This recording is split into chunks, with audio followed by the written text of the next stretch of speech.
Un après-midi d'octobre, la brise salée de la côte de granit rose portait déjà une promesse d'hiver.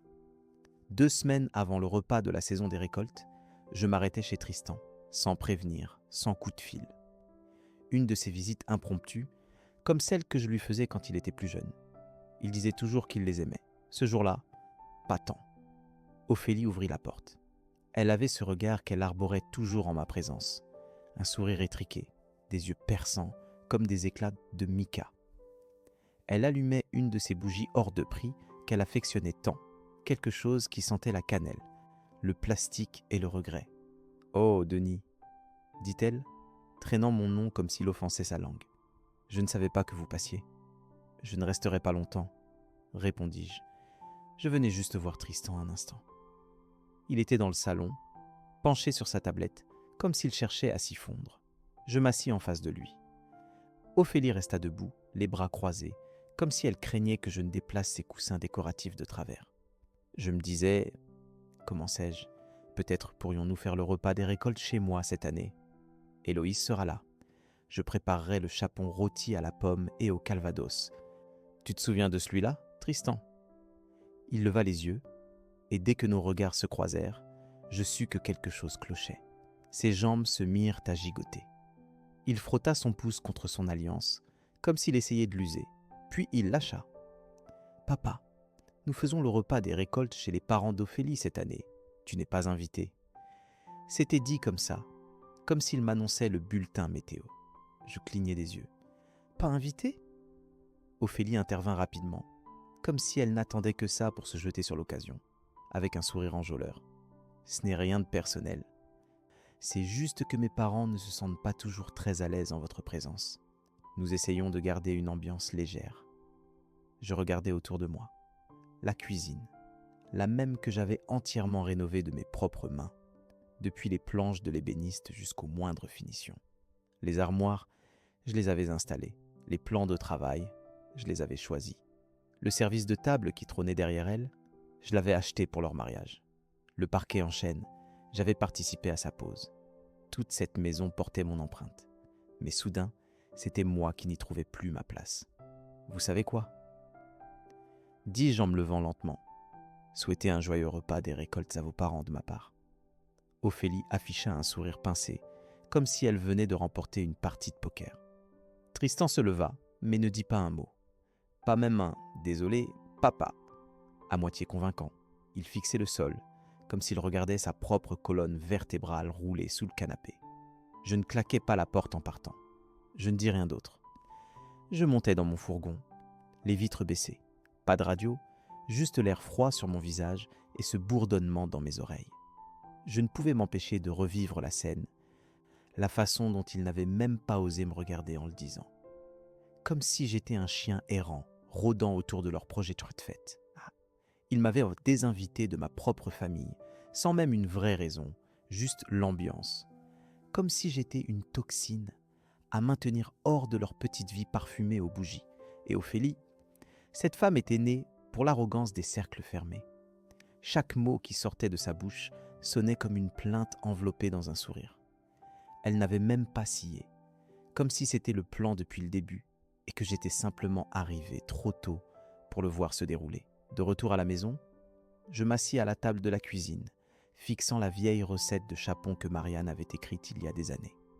On y voyait encore son écriture, maculée de graisse, pliée 100 fois, les coins gondolés. Je la regardais longuement. Puis je la pliai et la remis dans le tiroir. Pas de chapon au calvados cette année. Pas de place à table. Juste moi, une bière fraîche et une longue liste de choses que j'avais laissé glisser depuis trop longtemps. La voix d'Héloïse me parvint. « Papa !» cria-t-elle. « Ici !» répondis-je sans bouger. Elle entra, vêtue de son sweat à capuche de lycéenne, les cheveux attachés en un chignon désordonné, et posa son sac à dos près du réfrigérateur comme si elle y vivait à plein temps. Ces derniers temps, c'était presque le cas. Elle me regarda un instant, ses yeux scannant mon visage, puis haussa un sourcil. « Qu'est-ce qui s'est passé ?» Je ne répondis pas tout de suite. Je glissai simplement la recette du chapon sur la table. Ses yeux y jetèrent un coup d'œil, puis revinrent sur moi. « Ils vous ont lâché ?» Je hochai la tête une seule fois. Ce fut tout ce qu'il fallut. Sa mâchoire se serra. Elle tira la chaise en face de moi et s'y laissa tomber, comme si elle était prête pour une audience. Je jure que si elle dit encore une de ces saloperies à votre sujet, commença Héloïse, puis se coupa. Qu'est-ce qu'ils ont dit exactement ? Je lui racontai tout, le faux sourire d'Ophélie, le silence gêné de Tristan, toute cette histoire d'ambiance. J'essayais de garder ma voix égale, mais quelque part autour de « tu n'es pas invité », elle se brisa juste assez pour qu'Héloïse le remarque. Elle avait l'air furieuse.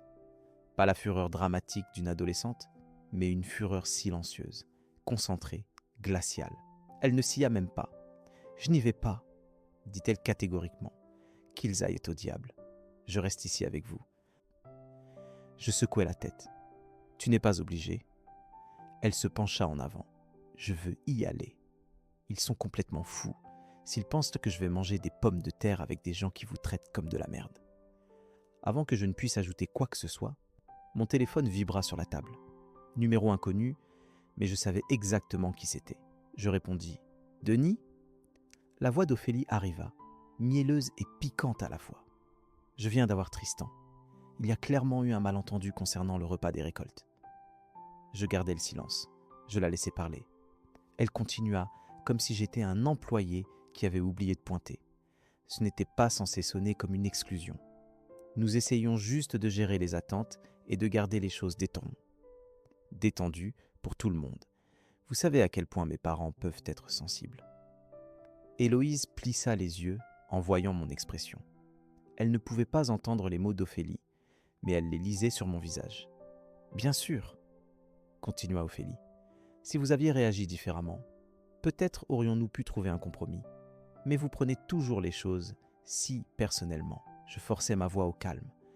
Je ne pense pas avoir besoin de leçons dans ma propre cuisine.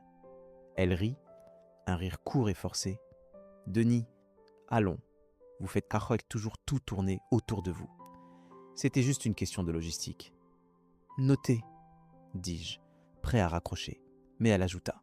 « Au moins, votre femme savait se tenir tranquille dans certains espaces. » Ces mots me frappèrent comme une gifle. Je ne dis rien. Je raccrochai et posai le téléphone. Héloïse était déjà à moitié sortie de sa chaise. Qu'est-ce qu'elle vient de dire ? Je ne répondis pas. Qu'est-ce qu'elle vient de dire, bon sang ? Assez, dis-je. Elle a dépassé les bornes. Héloïse se rassit, les mains serrées en poing, respirant bruyamment par le nez. Je me levai, allai au placard au-dessus du réfrigérateur et en sortis la pochette verte que je n'avais pas touchée depuis 5 ans. Elle était épaisse. Un élastique la tenant à peine fermée. Je la posai sur la table devant moi et l'ouvris. Papier après papier. Reçu de virements. Confirmation de prélèvements automatiques mensuels. Reçu d'achat d'électroménager.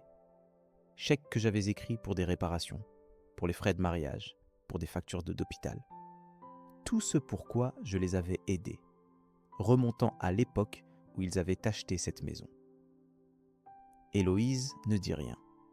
Elle rapprocha simplement sa chaise et commença à lire par-dessus mon épaule. Je fis le calcul à voix haute, sans me soucier de l'amertume qui transparaissait. 3 050 € chaque mois pour le crédit immobilier. Ça fait 36 600 par an. 58. Elle me regarda. Ajoute la rénovation de la cuisine, dis-je. L'apport, le parquet, toute l'aide supplémentaire. J'en suis facilement à 183 000. Mon Dieu, murmura-t-elle. Je continuai à tourner les pages, froissé par d'anciennes taches de café. Certaines impressions pâlies par des années passées dans la pochette. Mais les chiffres étaient tous là. Chaque fois que j'avais pris le relais, chaque fois qu'ils avaient dit merci de leur bouche et craché leur venin derrière mon dos dès que je quittais la pièce. « Vous avez tout payé ?» dit-elle. Je ne répondis pas. Je continuais simplement à empiler les pages en petites piles soignées, les classant comme des preuves pour un procès. Je ne savais pas que j'en aurais besoin. Héloïse tendit la main, posa sa main sur le bord d'un document. « Tristan le sait ?» Je la regardai. Ça n'a plus d'importance. Elle hocha la tête, puis se pencha en arrière dans sa chaise. Pas de larmes, pas de drame, juste une rage silencieuse et constante. Nous restâmes ainsi longtemps, moi triant les papiers, elle me tenant compagnie. Elle n'offrit aucune sympathie, et je n'en avais pas besoin. Elle resta simplement près de moi, et c'était suffisant. J'étais toujours à table quand le soleil se leva. La pochette était ouverte, les pages à moitié triées. Un stylo calé derrière mon oreille, comme si je me préparais à un audit. Je n'avais pas dormi. Je ne sentais pas que j'en avais besoin. Vers 7h30, je décrochai le téléphone et appelai ma banque. La femme qui répondit avait cette voix joyeuse et exercée du service clientèle. « Comment puis-je vous aider aujourd'hui ?»« Oui, dis-je. J'ai besoin d'annuler un virement automatique, un paiement mensuel de 3 050 €, qui va à un compte hypothécaire au nom de mon fils.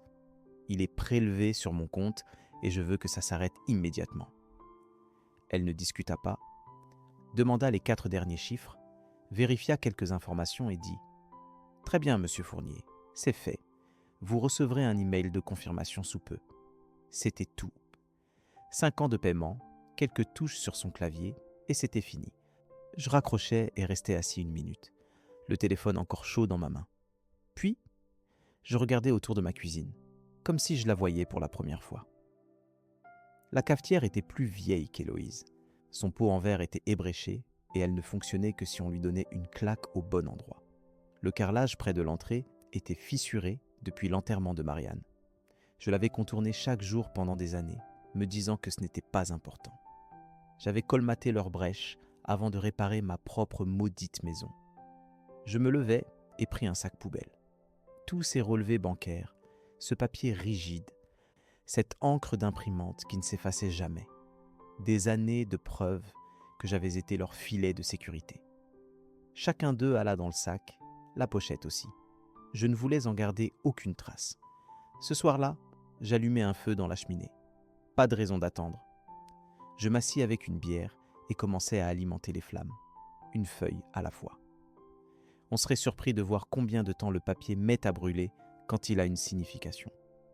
Les flammes étaient basses et stables, l'orange léchant les bords de chaque page avant de la recroqueviller en cendres. Je regardais les confirmations de virements se froisser comme des reçus. Je regardais les paiements de la maison se transformer en fumée. Vers 17h, j'entendis la porte d'entrée s'ouvrir. Héloïse entra, jetant son sac à dos vers le canapé. Elle enleva ses chaussures et se dirigea directement vers la cuisine. Mais elle s'arrêta net en me voyant assis là, dans l'obscurité, le feu rugissant. Elle s'approcha et regarda les papiers dans les flammes. « Ça va ?» Je ne la regardai pas, me contentant de jeter un autre document. Plus question de payer pour des gens qui ne veulent pas de moi. Elle ne dit rien d'abord. Elle alla simplement au réfrigérateur, prit une bière fraîche et me l'attendit. Puis, elle s'assit sur la chaise à côté de la mienne, posa ses jambes sur le pouf comme si c'était sa place, et resta silencieuse. Nous restâmes ainsi un moment. Pas de musique, pas de télévision, juste le son du papier se transformant en cendres. Héloïse brisa la première le silence. « Ils vont s'en rendre compte. »« J'espère bien, » dis-je. Elle sourit, mais ce n'était pas un sourire joyeux. Ophélie va piquer une sacrée crise. Quelle pique sa crise. Vous croyez que Tristan sait seulement ce que vous avez couvert ? Je crois qu'il ne veut pas savoir. C'est pire. Elle ne discuta pas, se contentant de ramener ses genoux à sa poitrine et de s'appuyer sur la coudoir. Je jetai le dernier papier et regardai les coins s'embraser. La lumière du feu éclairait le côté de son visage d'une teinte orange, et l'espace d'une seconde, je vis Marianne en elle. Le même regard, le même calme obstiné. « Vous n'allez pas arranger ça ?» dit Héloïse. « Je n'essaie pas. »« Bien. » Il y avait quelque chose de vif dans sa voix. De l'approbation peut-être, ou simplement du soulagement. « Je peux vous demander quelque chose ?» dit-elle après 1 minute. « Vas-y. » « Pourquoi avez-vous continué si longtemps ?» Je pris une gorgée de bière. « Parce que quand on aime quelqu'un, on se convainc qu'on l'aide, même quand on ne fait que le rendre plus faible. » Elle hocha la tête, comme si elle l'avait déjà compris, mais voulait l'entendre de ma bouche.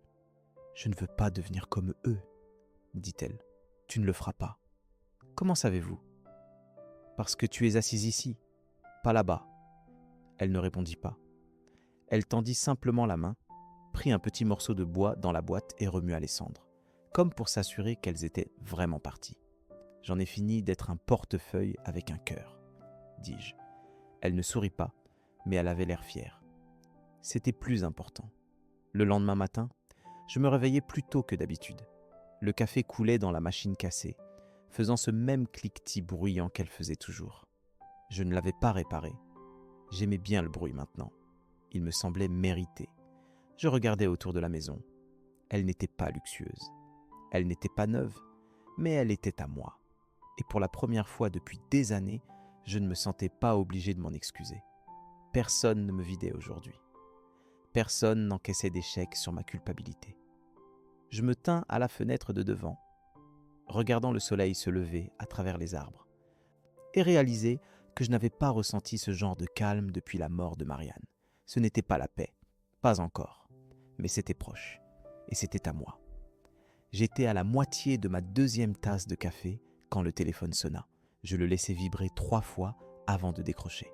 Sans surprise, c'était Ophélie. « Denis », dit-elle, comme si nous étions de vieux amis nous rencontrant pour le brunch. « J'ai besoin d'un service. » L'audace dans sa voix était vive et sèche, comme si elle avait déjà décidé que j'allais dire oui. Je ne dis rien, j'attendis. Mes parents arrivent demain après-midi à l'aéroport de Pleumeur-Bodou. Vol Delta 4719. Pouvez-vous être là à 14h pour les récupérer ? Je gardai un ton neutre. Vous oubliez ce que vous m'avez dit hier ? Elle ne manqua pas un battement. Oh, allons, ne soyez pas dramatique. C'était juste l'émotion du moment. Tout le monde dit des choses qu'il ne pense pas. Je laissai le silence planer. Elle détestait ça. Puis elle rit, un rire court et faux. Vous êtes vraiment toujours vexé pour ça, Denis ? Vous n'êtes pas un rival. Vous êtes trop faible pour en être un. Celle-là fit mouche. Elle n'eut même pas un tressaillement en le disant, comme si c'était une vérité banale qu'elle attendait de me jeter à la figure. Je me rasseyai sur ma chaise, croisai les bras. Bien sûr, je les récupérerai. Elle s'anima immédiatement. Super. Porte C, tapis de bagages 4. Ils auront probablement des manteaux, mais prenez un parapluie au cas où. Et peut-être mettez cette chemise bleu marine, celle que vous portiez à notre répétition de mariage. Elle vous rend présentable. C'était son mot, présentable. Je notai le numéro de vol et raccrochai avant qu'elle ne puisse dire autre chose. Héloïse était assise sur le canapé, un manuel sur les genoux, des écouteurs dans les oreilles. Je lui montrai le carnet. Elle retira un écouteur. « Qu'est-ce que c'est ?»« Vol 4719. Arrive demain à 14h. » Elle haussa les sourcils. « Ne me dites pas qu'elle vous a demandé d'aller à l'aéroport. »« Elle l'a fait. Et vous avez dit oui ?»« Bien sûr. » Elle plissa les yeux. « Vous n'y allez pas vraiment. » Je secouai la tête. Pas une chance. Le lendemain, je déjeunais vers 1h après-heure. Un croque-monsieur et une portion de cornichons. Simple. Héloïse entra pendant que je nettoyais la poêle et me dit « Besoin d'un transport pour l'aéroport ?» Je souris. « Non, j'ai de grands projets. » À 13h45, j'étais assis sur la terrasse arrière avec une tasse de thé chaud. Les mots croisés ouverts sur la table de patio, stylo en main. Il faisait ensoleillé, 16 degrés et un peu de vent. Pas vraiment une journée pour les manteaux et les parapluies. À exactement 14h, je regardais ma montre et souris. Héloïse sortit et s'affala à côté de moi. Elle ne demanda rien. Elle savait déjà. « Ils ont atterri ?» demanda-t-elle, ouvrant une canette de cidre. « Ils devraient être en train d'atterrir. » Elle sirota, se pencha en arrière dans sa chaise et laissa échapper un soupir satisfait. « J'espère qu'ils auront froid en attendant. » Je rigolais. Je parie qu'ils sont près de ce tapis de bagages avec leur petit sac à main et aucune idée. Probablement en train d'appeler votre téléphone toutes les 10 secondes. Je jetai un coup d'œil à mon téléphone posé sur la table de patio. Volume coupé, face contre terre. Bien, dis-je. Qu'il sonne. À 14h30, j'avais rempli la majeure partie de la grille. Héloïse était à mi-chemin d'un paquet de chips. Nous ne dîmes pas grand-chose. C'était agréable, tranquille, mérité. À 14h43, mon téléphone vibra à nouveau, puis encore. Persistant, dit Héloïse en levant les yeux au ciel. Désespéré, corrigeai-je. À 15h15, il arrêta de vibrer. Je pense qu'ils ont compris l'allusion, dit-elle en jetant la canette vide dans la poubelle. Tu penses ? Ou peut-être qu'ils essaient d'appeler Tristan maintenant. Cette pensée me fit rire plus fort que prévu. À 16 heures, je me fis une autre tasse de thé, dans la même tasse en céramique que j'utilisais depuis que Marianne l'avait achetée en 2008. Elle avait un petit éclat sur l'anse.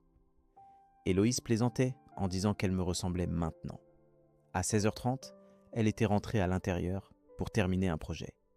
Je restais dehors, regardant le soleil commencer à plonger derrière les arbres, le ciel prenant cette teinte dorée douce qui rendait tout plus lent.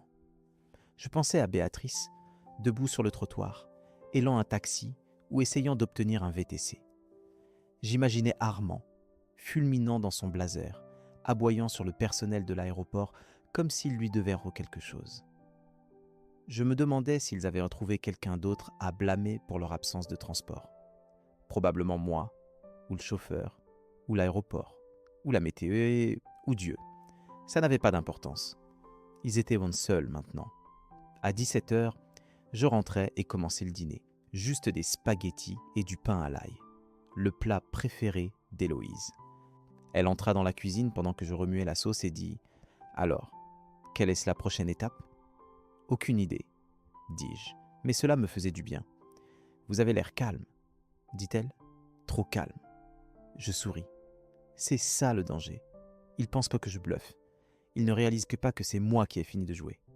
Elle hocha la tête, satisfaite. Ophélie va exploser quand ils arriveront. Elle a déjà explosé probablement. Et Tristan ? Il dira qu'il ne savait pas, comme toujours. Elle prit 2 assiettes et commença à mettre la table sans qu'on le lui demande. Cette petite chose.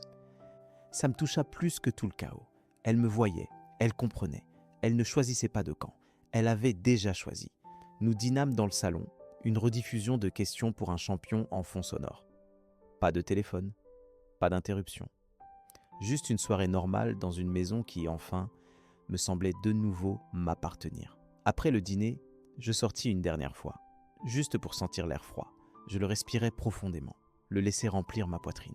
Pas de culpabilité, pas d'appel à retourner, pas d'excuses à présenter. Ils avaient atterri. Mais moi, j'avais déjà décollé. J'essuyais la dernière assiette quand on frappa. Pas un coup normal, non. 3 coups sourds et forts, comme si la porte devait de l'argent à quelqu'un. Je ne sciais pas, je raccrochais juste le torchon à la poignée du four et m'avançais. Quand j'ouvris la porte, ils étaient là.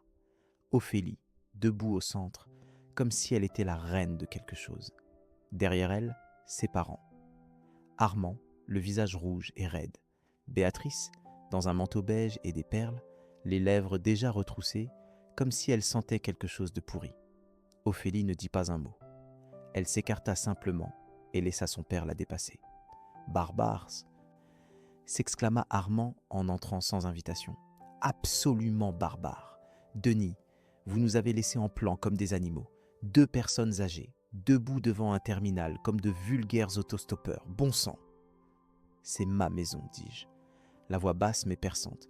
Vous n'entrez pas ici en aboyant des ordres comme si c'était la vôtre. » Armand fit volte-face, les yeux exorbités. « J'ai dû prendre une navette, Denis. » « Une navette. Savez-vous à quel point c'est humiliant ?» Béatrice s'avança derrière lui, ses talons claquant, comme si elle entrait dans une salle d'audience. « Les actions ont des conséquences, Denis. J'attendrai d'un homme de votre âge qu'il comprenne cela. » Je ne répondis pas. Je croisai simplement les bras et regardai Ophélie, toujours sur le perron, les bras croisés, toujours aussi suffisante. Elle n'avait pas encore dit un mot. Pas besoin. Elle pensait que c'était son tour de victoire.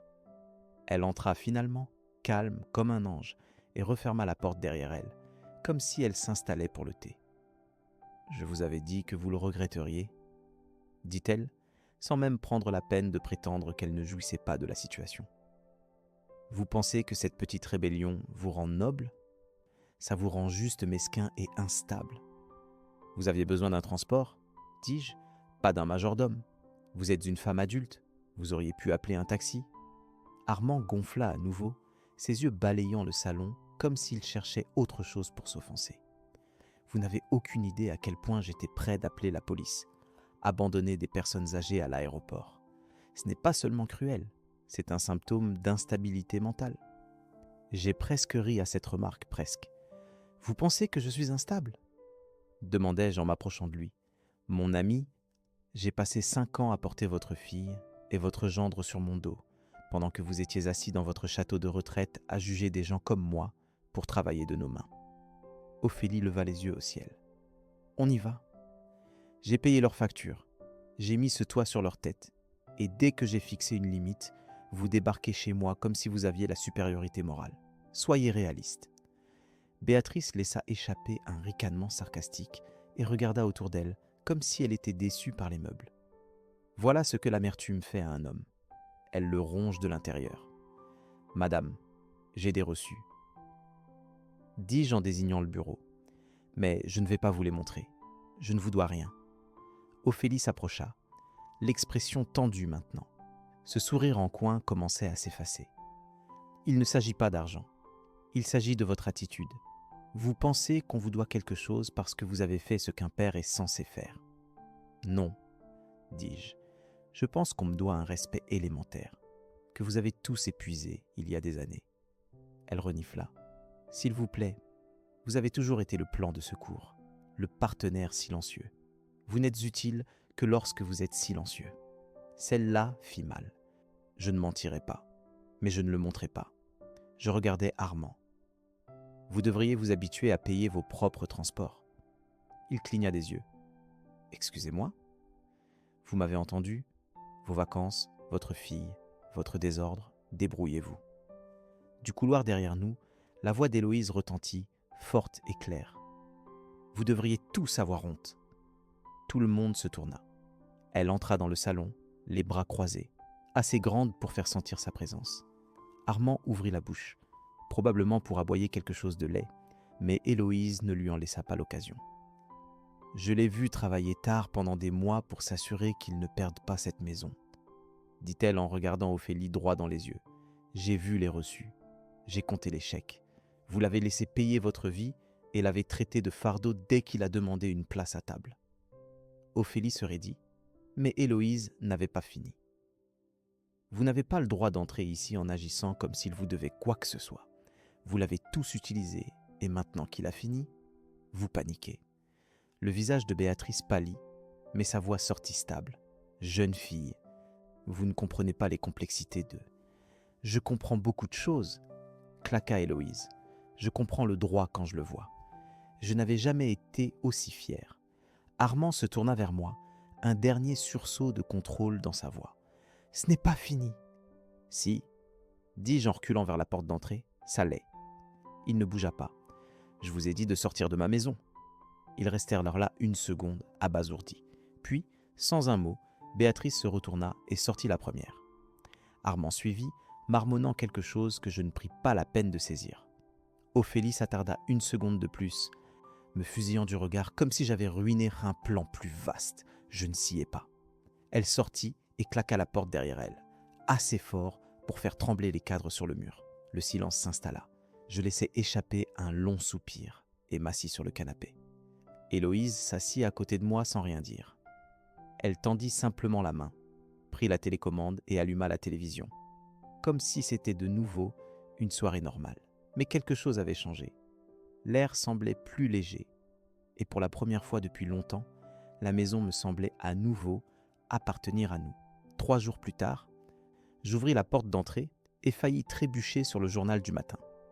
Je le ramassai, n'y pensais pas beaucoup au début, jusqu'à ce que je voie mon propre visage me fixer en niveau de gris granuleux à la page 3. Le titre disait « Un artisan local abandonne un couple de septuagénaires en pleine tourmente hivernale. » Tourmente hivernale ? Il avait fait 11 degrés et le ciel était limpide ce jour-là, pas un nuage. Mais Armand avait dû leur dire qu'il avait été bloqué par la neige au terminal, probablement en ajoutant quelques frissons dramatiques et une fausse claudication pour l'effet. Je m'assis à la table de la cuisine, me versai une tasse de café et lus tout l'article. C'était vicieux. Le journaliste ne l'avait pas seulement écrit comme des potins. Il l'avait présenté comme une dénonciation en matière de santé mentale. Il suggérait que j'avais peut-être eu une dépression, jetait des phrases comme « tension de longue date »,« comportement inquiétant » et « détachement erratique ». Armand, bien sûr, avait des citations partout. « Nous étions inquiets pour lui », disait-il. « Ce n'était pas l'homme que nous connaissions. Nous espérons juste qu'il obtiendra l'aide dont il a. besoin. De l'aide ? Je n'avais pas besoin d'aide. J'avais besoin qu'il foute le camp de ma vie. Aucune mention des paiements de la maison. Aucune mention de la cuisine que j'avais construite de mes propres mains. Aucune citation de ma part parce que personne n'avait pris la peine de m'appeler. Pas de journaliste, pas de vérificateur de faits. Juste un coup monté de bout en bout. Je le relus lentement cette fois.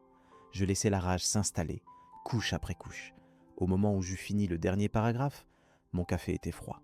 Je fixai la tasse, puis la page, puis de nouveau la porte d'entrée, comme si le papier pouvait spontanément s'enflammer si je le voulais assez fort. Je ne dis rien, n'appelais personne, je restais juste assis avec ça. Plus tard cet après-midi-là, j'entendis Héloïse taper dans la salle à manger.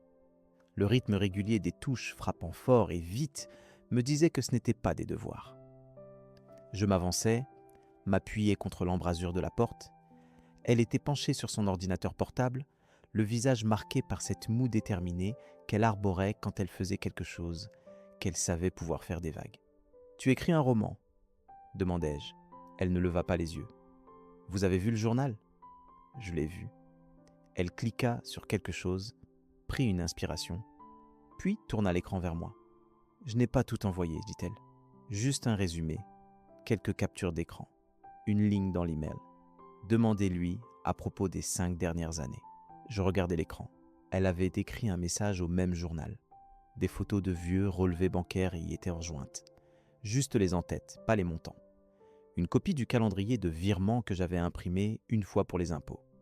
Une photo floue des reçus de rénovation étalés sur la table de la cuisine. Rien de trop profond. Juste assez pour soulever des questions. « Tu as assez envoyé ça au journal ?»« Oui, » dit-elle, un peu plus doucement maintenant. « Je n'ai pas dit que j'étais votre fille. J'ai juste dit que quelqu'un devrait enquêter pour savoir pourquoi cet homme n'est pas à la table du dîner. » Je tirai la chaise à côté d'elle et m'assis. L'écran brillait entre nous, silencieux et stable. Elle fixait la table, mâchant l'intérieur de sa joue, comme si elle pensait être allée trop loin.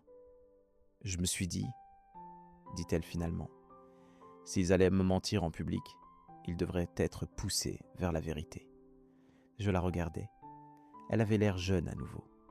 Juste 16 ans, avec son chignon désordonné et son sweatshirt trop grand, essayant de réparer quelque chose de bien trop grand pour ses épaules. « C'est un sacré coup de pouce, » dis-je. Elle referma l'ordinateur portable doucement. « Ce n'est pas tout. Ça, c'est encore à vous de le raconter. » Cette partie fit mouche. Pas seulement parce qu'elle me laissait l'espace, mais parce qu'elle savait que ce n'était pas son histoire à s'approprier. Je souris, un sourire petit mais sincère. « Tu as toujours été la plus intelligente. » Elle haussa les épaules, essayant de ne pas sourire. « Eh bien, vous m'avez élevé. » Nous ne dîmes pas grand-chose après cela. Nous restâmes juste assis côte à côte à la table de la salle à manger. 2 personnes qui avaient été expulsées d'une famille pour laquelle elles avaient l'habitude de construire des choses. Ce soir-là, je repris l'article et le relus une dernière fois. Cette fois, je l'annotais, stylo rouge en main. Exactement comme je faisais lorsque je révisais des devis d'entrepreneurs ou corrigeais de mauvais plans de jeunes qui se croyaient meilleurs. J'entourais chaque mensonge, je soulignais chaque citation trompeuse. Dans les marges, j'écrivis des choses comme « mensonge »,« contexte manquant »,« demandez-moi la prochaine fois ».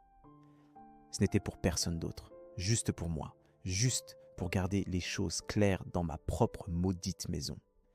Le lendemain matin, le journal n'avait pas répondu à l'email d'Héloïse. Je ne m'y attendais pas. Je savais comment ça marchait. Il passerait à autre chose, couvrirait une exposition canine la semaine suivante, comme si rien ne s'était passé. Mais nous avions planté une graine, une qu'il ne pouvait pas décelir. Vers midi, je m'arrêtai à la quincaillerie pour prendre quelques fournitures. Des échantillons de peinture, un nouveau loquet pour le portillon arrière. Ça faisait du bien de faire quelque chose de normal à nouveau. Mais je le remarquais. Le regard de travers de la caissière. La légère pause quand je lui tendis ma carte. Le regard qui disait qu'elle avait vu mon visage quelque part récemment et ne pouvait pas tout à fait décider quoi croire. Ça allait durer un moment. Plus tard ce soir-là, Héloïse rentra de l'école et laissa tomber son sac sur le sol comme d'habitude. Mais elle hésita avant de se diriger vers sa chambre. « Ça va ?» demanda-t-elle. Oui, dis-je, mais je suppose que ce n'est pas fini. Elle hocha la tête. Ils vont le déformer, ils le font toujours. Je suis prêt pour ça. Elle inclina la tête. Vous allez raconter votre version ? Oui, dis-je, quand je serai bien prêt. Elle sourit, puis ajouta. Faites du bruit. Je hochai la tête. Assez fort pour qu'il n'oublie pas. Le réveillon de Noël, vers 18h45, je m'arrêtais devant leur maison à Ploumanach. Grande maison à 2 étages, le panneau de location disparu depuis longtemps. Des guirlandes lumineuses clignotaient. De petits mensonges polis le long du toit. L'allée était pleine, la rue bordée de berlines et de SUV. Toutes impeccables, comme s'ils attendaient quelqu'un d'important. Je sortis et pris ma serviette en cuir du siège passager. Le cuir était usé, le même que j'avais utilisé pour les devis et les dossiers de permis quand je me souciais encore de maintenir la paix. Cette fois, il ne contenait pas de plan. Je marchais jusqu'à la porte. Je ne frappais pas. Je tournais simplement la poignée et entrais. Déverrouillé comme toujours. Toujours à faire semblant qu'il n'avait rien à cacher. La maison était chaude, plus bruyante que prévu. 12 personnes entassées autour d'une longue table de salle à manger que j'avais payée. Des bougies brûlaient, un jambon rôti au centre, des verres de vin levés, des rires. Des fourchettes tapotant la porcelaine, jusqu'à ce qu'il me voie. La pièce entière se figea. La main de Béatrice s'arrêta en l'air, une fourchette pleine de pommes de terre suspendues. La bouche d'Armand pendait, comme si quelqu'un l'avait débranchée. Ophélie était assise près du milieu de la table, dans une robe rouge qui coûtait probablement plus que ma semaine de course, tenant un verre de vin et souriant comme si elle n'avait pas vu son monde basculer. Tristan était au bout de la table. Ses yeux se posèrent sur moi et y restèrent. J'avançai lentement, calme, exactement comme je l'avais répété. Posai la serviette sur le buffet, l'ouvris. Personne ne parla. Je sortis la première pile. Des chemises cartonnées, chacune étiquetée. Je ne levai pas les yeux en les distribuant. Je parcourus la longueur de la table comme un serveur en habit de messe, déposant un dossier devant chaque invité. Certaines personnes essayèrent de ne pas en prendre. Peu importait, je m'assurais qu'elles le fassent. À l'intérieur, il y avait tout. Des relevés détaillés de 5 ans de soutien. Paiements hypothécaires, apports, reçus d'électroménager, SMS demandant de l'aide, photos de la cuisine en plein chantier, chèques signés, capture d'écran Venmo, impression des emails de remerciement de Tristan. La facture de mariage que j'avais couverte du début à la fin. Et puis, dans chaque dossier, en bas, une copie de l'article du journal, le titre surligné et mes notes à l'encre rouge griffonnées dans les marges, mensonges, contexte manipulé, manquant. Demandez à Ophélie qui a payé leur plan de travail en granit. Personne ne parla pendant un long moment. Juste le son des pages qui tournaient, les invités feuilletant les dossiers comme s'ils faisaient partie d'un jury. Ils n'avaient pas demandé à y être. Quelqu'un à l'autre bout murmura « Jésus ». Un autre homme dit « Attendez, je pensais que… » Béatrice se leva, la voix tremblante. « C'est complètement inapproprié. » Je me tournai vers elle. « Vous avez raison. Vous auriez dû avoir ça avant de citer votre mari à la presse. » Armand était rouge de colère, tremblant. « Vous pensez que ça vous donne bonne figure de débarquer comme un fou le soir de Noël ? » « Non, dis-je. Ça me rend honnête et en a fini. » Ophélie n'avait pas bougé, se contentant de regarder, verre à la main. Le sourire avait disparu. Elle avait l'air tendue, comme si quelqu'un l'avait vissée à cette chaise et qu'elle ne trouvait pas la poignée pour se libérer. Une femme, 2 sièges plus loin, se pencha vers elle et lui murmura quelque chose. Ophélie ne répondit pas. Je vis le changement se produire en temps réel, la façon dont les regards passaient de moi à elle, la façon dont la posture changeait. Des gens qui étaient venus pour boire son vin et hocher la tête à ses histoires, feuilletaient maintenant la preuve que tout ce qu'elle leur avait dit était faux. Armand claqua sa main sur la table. « Dehors !» Je me dirigeai vers le bout de la table où Tristan était assis. Il n'avait pas encore ouvert le dossier. Il le fixait, comme s'il risquait de lui brûler les mains. Je me penchai doucement. « Je n'ai pas fait ça pour t'embarrasser, dis-je. Mais je ne la laisserai pas réécrire l'histoire devant des gens qui n'ont jamais vu ce que j'ai sacrifié. » Il ne répondit pas. Derrière moi, Béatrice tentait de sauver la situation, disant aux gens de ne pas y prêter attention, que j'étais en train de traverser des choses, que j'étais émotif. Je l'ignorais. Je plongeai une dernière fois dans la serviette et en sortis une petite enveloppe. Je revins au centre de la table, passai devant Ophélie, devant tous les regards, et la plaçai juste à côté du plat de jambon. À l'intérieur se trouvait un seul chèque, 1 euro, signé « Pour ton avenir ». C'était tout. Je me retournai et sortis. Pas de voix élevée, pas d'excuses, pas d'explications. Juste mes bottes sur le parquet, la porte s'ouvrant derrière moi, l'air froid se précipitant pour chasser l'odeur de toute cette civilité factice. Dehors, la rue était calme. Pas de musique, pas de cris. Juste une tension étouffée derrière des murs qui ne semblaient soudain plus si insonorisés. Quelques secondes plus tard, j'entendis des pas derrière moi. Héloïse. Elle était arrivée tard, je suppose. Elle n'avait pas voulu faire de scène en arrivant. Elle me rattrapa, ne dit rien au début. Elle posa simplement sa main sur mon épaule, ferme et stable. « Je suis avec vous, papa », dit-elle. C'était tout ce dont j'avais besoin. J'ouvris la portière du fourgon et montai. Je ne regardais même pas en arrière vers la maison. Peu importait les visages qu'ils faisaient maintenant. Peu importait qui pleurait, qui niait, qui essayait de recoller les morceaux. Ils avaient construit leur vie sur de l'argent emprunté et une vérité empruntée. J'avais juste réclamé la dette. Je démarrai le moteur. Héloïse monta du côté passager. Le chauffage se mit en marche. Nous rentrâmes chez nous. Mars arriva avec de la neige résiduelle sur les pelouses et une épaisse enveloppe dans ma boîte aux lettres. J'ai failli la jeter. Ça ressemblait à du courrier indésirable pour un prêt immobilier, non adressé à mon nom. Mais quelque chose dans le papier, le poids, me fit l'ouvrir. Avis de saisie immobilière. Mauvais nom. Bonne maison. La maison de Tristan et Ophélie. 3 paiements manqués au total. Somme due, 9 150 €. Je me tins dans la cuisine, le tenant comme un oiseau mort. J'entrai et le glissai sur la table vers Héloïse, qui mangeait des céréales directement de la boîte, sans lait. Elle le prit et le lut à voix haute, lentement et sans émotion. Puis elle le posa et dit « On dirait que le château de cartes s'est effondré. » Je ne souris pas. Pas parce qu'il ne le méritait pas. Je mentirais si je disais que ça ne me procurait pas une pointe amère de satisfaction. Mais je savais qu'il valait mieux ne pas célébrer. Ce n'était pas le genre d'histoire qui se terminait par de belles victoires. Ça allait continuer à répandre la pourriture. En 1 semaine, 2 clients de longue date annulèrent leur contrat de rénovation. L'un appela pour dire qu'il réévaluait son budget. L'autre cessa simplement de répondre. J'appelai 2 fois, n'obtins aucune réponse. Le troisième, un homme pour qui j'avais construit 2 maisons au fil des ans, m'appela directement. « Nous allons dans une direction différente, dit-il. Ce n'est pas personnel, Denis, juste une question de timing. » Timing, mon œil. C'était bon des gens avec qui j'avais travaillé pendant des années. Maintenant, ils se dispersaient comme des cafards sous la lumière. J'essayais de ne pas me laisser ébranler. Je pensais que c'était peut-être juste une mauvaise passe, peut-être l'économie.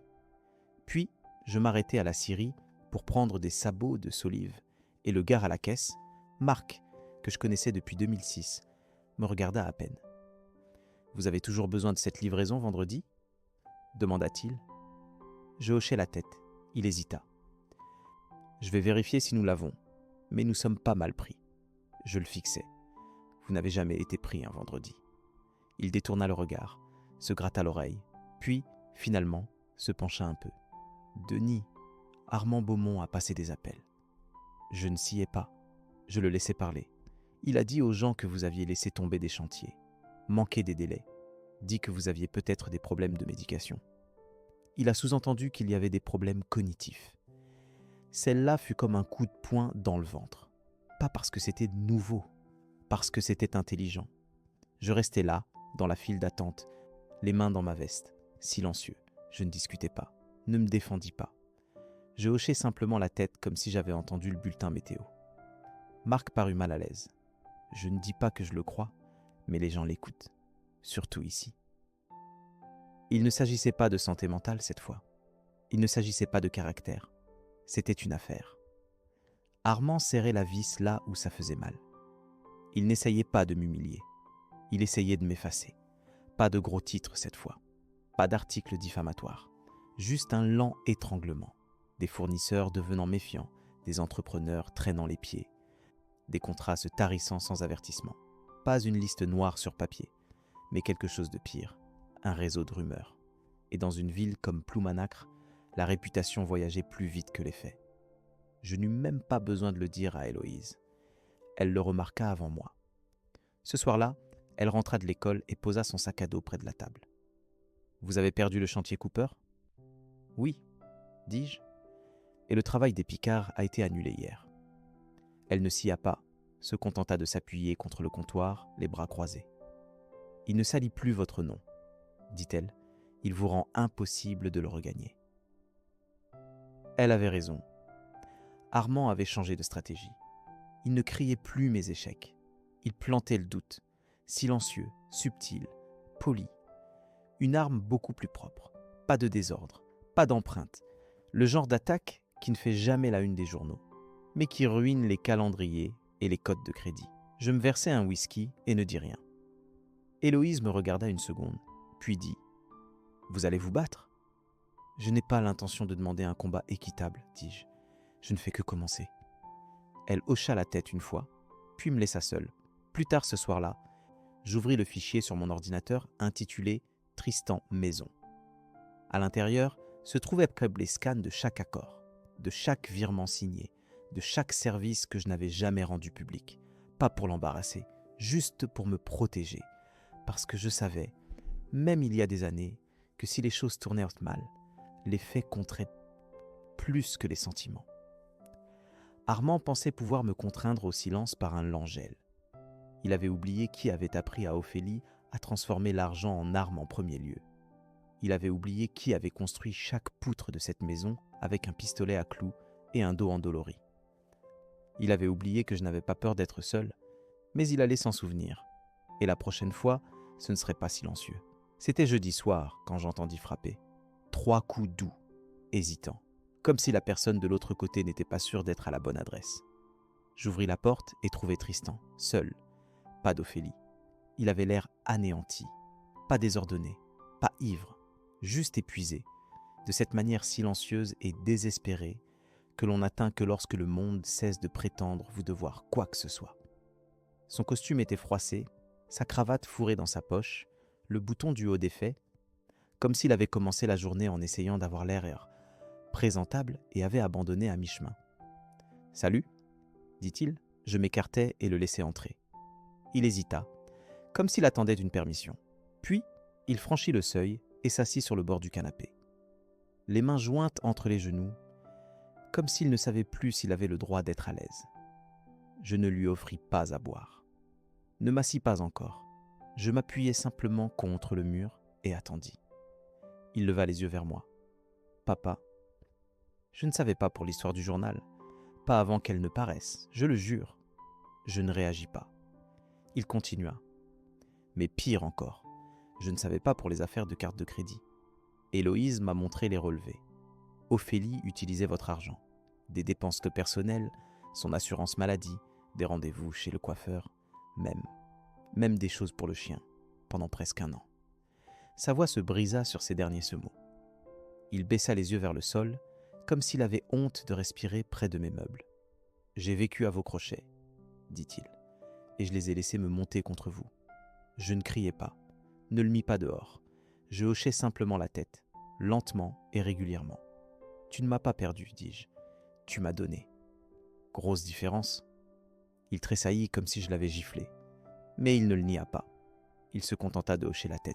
« Je sais. » Il semblait essayer de ne pas pleurer, clignant fort des yeux et respirant par le nez.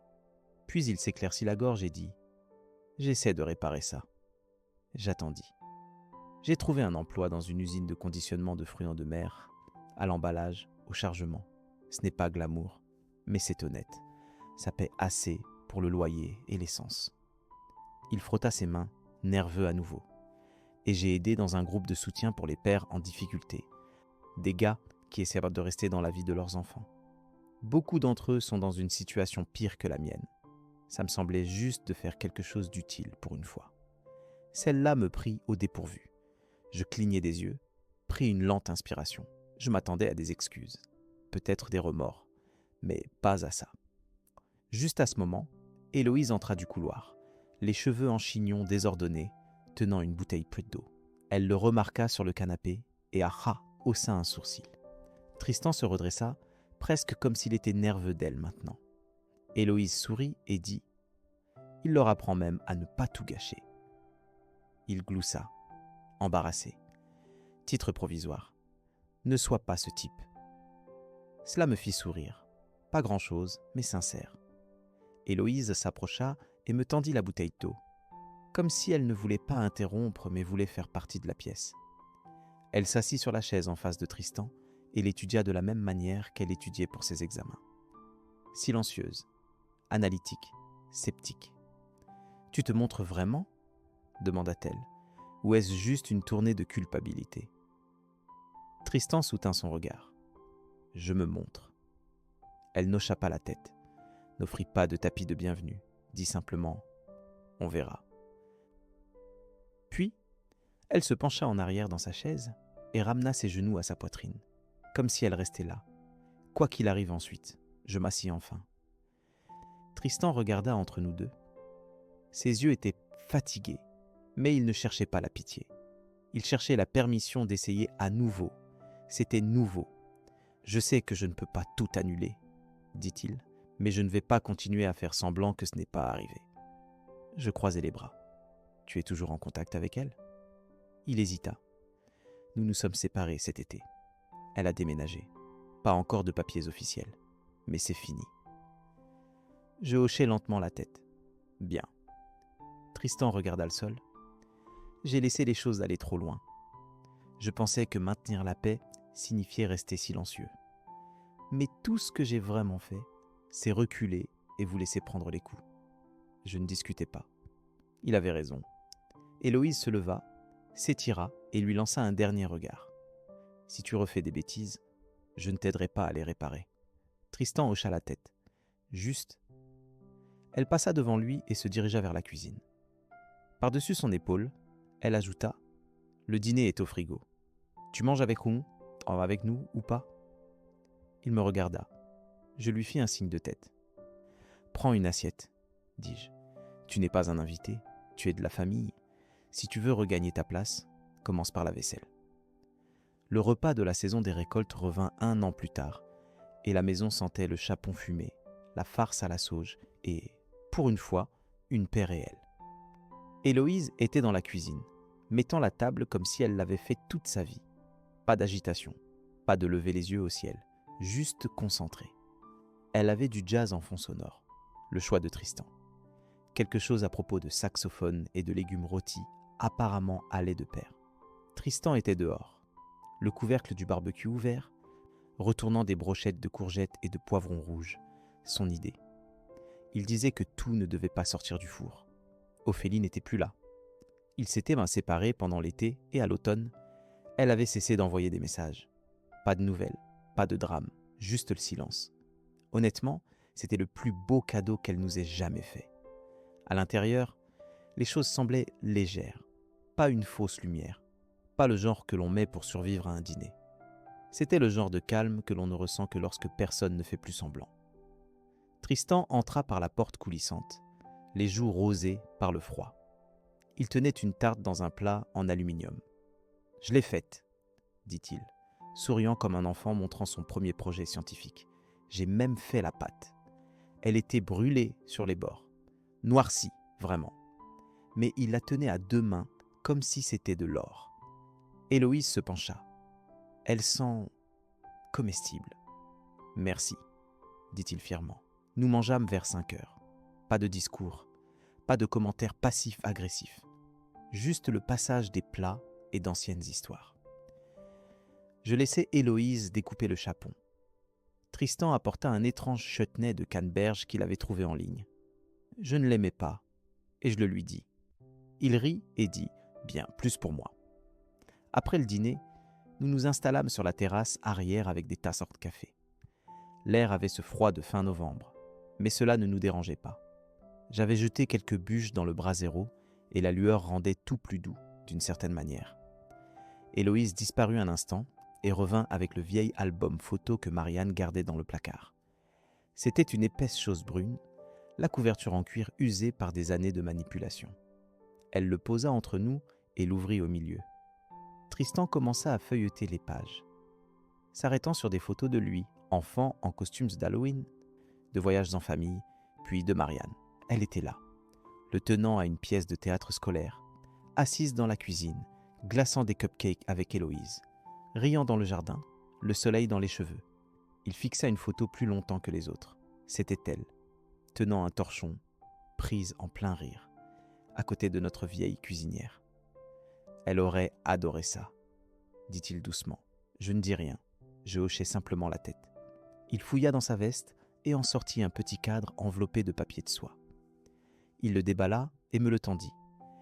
Le chèque d'1 €, nettement encadré, la même encre rouge de la note toujours visible dans le coin. Toujours la leçon la plus chère de ma vie, dit-il. Héloïse sourit de sa chaise. Et maintenant, il apprend aux autres gars à ne pas être des idiots. Tristan gloussa. J'ai été certifié le mois dernier, conseiller bénévole maintenant. Il y a un groupe qui se réunit rue de la Division, des pères qui essaient de rester connectés même après avoir tout gâché. Il me regarda, un peu nerveux. J'essaie d'aider d'autres gars à regagner leur place. Je levai ma tasse de café et la tapotai contre la sienne. C'est comme ça qu'on fait. Cette fois, il ne haussa pas les épaules et ne dévia pas. Il sourit simplement, pas de défensive, juste merci. À l'intérieur, les lumières de la cuisine brillaient chaleureusement sur le sol. Sur la cheminée, 2 photos étaient côte à côte, l'une de Marianne et l'une de nous 3, prises le mois dernier au parc. Ce soir-là, la maison ne semblait ni lourde, ni hantée, ni creuse, ni amère. Elle semblait de nouveau être un foyer.